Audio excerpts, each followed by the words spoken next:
Today, we're gonna be throwing some tomahawks. Okay, maybe it's just one tomahawk. And it's not a real tomahawk. We were gonna do a reverse sear video. I had never cooked one of these before, so this was kind of a little bit of an experiment. So here we go.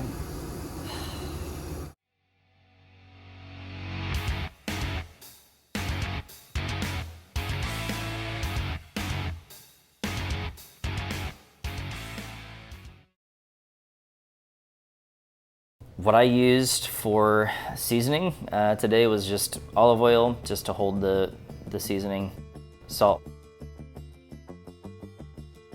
pepper,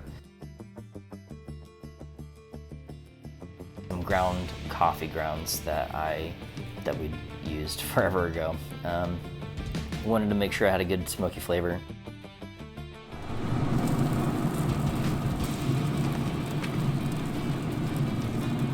This is called a tomahawk steak, tomahawk ribeye. It is a ribeye cut. They just keep the long bone end of it on there. I had never cooked one of these before, so this was kind of a little bit of an experiment. Just taking little things that I had seen from videos and clips on YouTube and Instagram. But also just kind of getting an idea of what I knew I wanted to do. So me and Keeping Up LLC decided we were gonna do a reverse sear video. So just for a little side thing while everything was cooking, we cooked some potatoes O'Brien, which if you're not familiar with that term, all it is it's just chopped up onions, bell peppers, and some potatoes. I spent a little bit of time just kind of getting those prepped. What you can't see in the video is tears at the end of chopping up that red onion. I prefer red onions, just as a little side note. I like the flavor. It's not as strong of an onion flavor, but it also is a little bit sweeter, so adds a nice little flavor compound to it.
While we had that cooking, we also decided, because that finished much sooner than the ribeye, we fried up some eggs and threw that on top.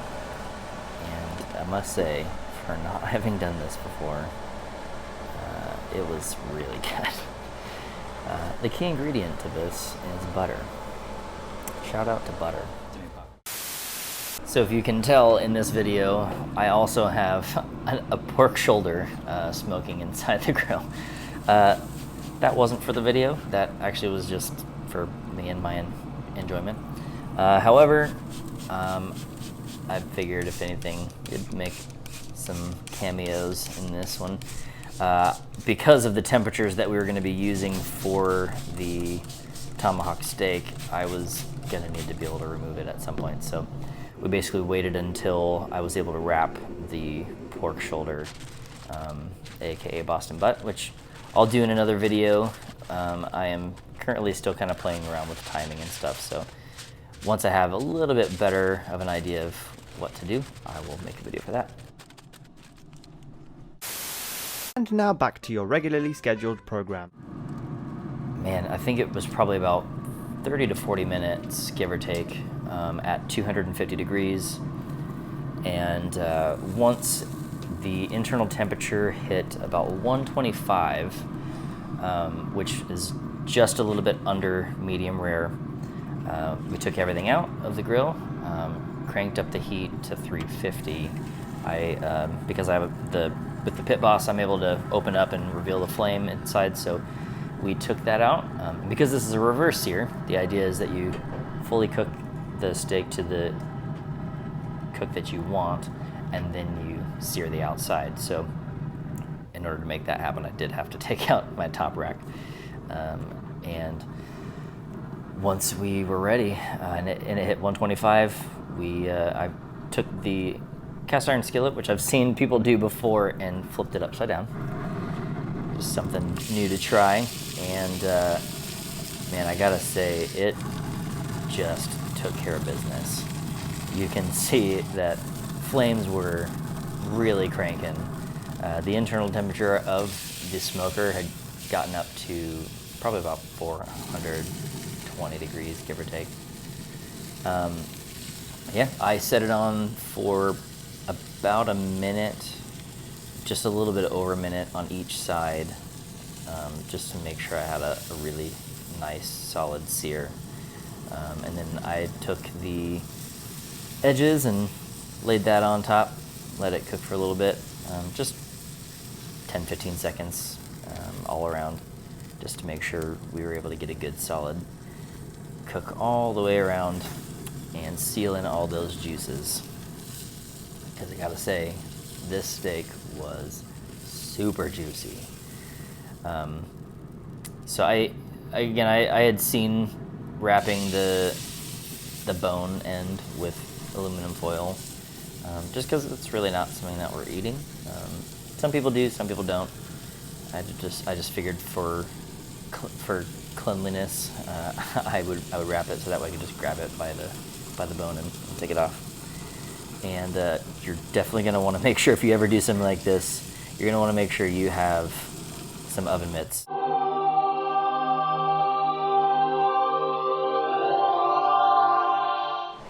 Trick with cutting into this, I'll usually cut the bone off first. I do want to make sure I keep it, pretty close to the bone, but also not so close that I'm cutting off pieces of bone.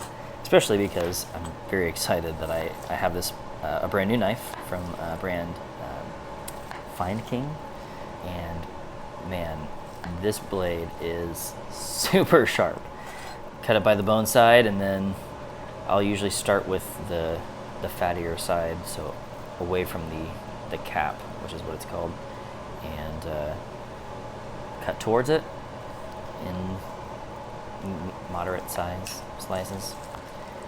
And then the best part is eating it.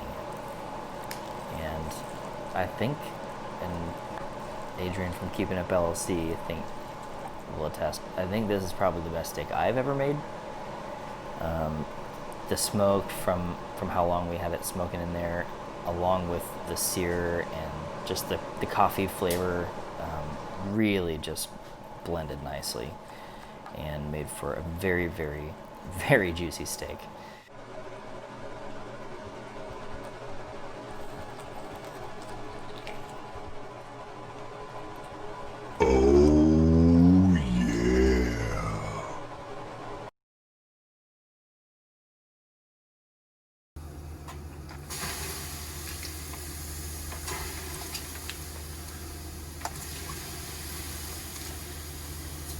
Hope you enjoyed this video. Don't forget to like, share, subscribe.